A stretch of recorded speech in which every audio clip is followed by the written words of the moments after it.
All right, guys, we got a 2006 GMC Sierra here, and the 4-door version of these trucks, the seats in the back lay down.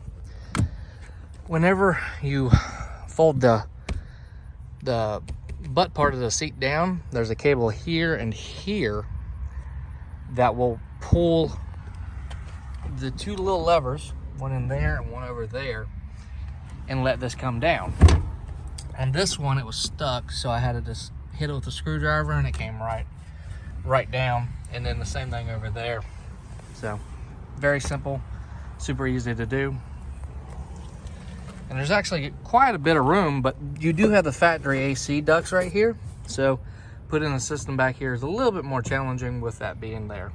So you can either remove those, or you can make a full-size box, which I'm shocked a lot of companies don't. Or you can buy one of the boxes that fits here, is what we're gonna do today. So check that video out if you're interested in seeing a box for one of these.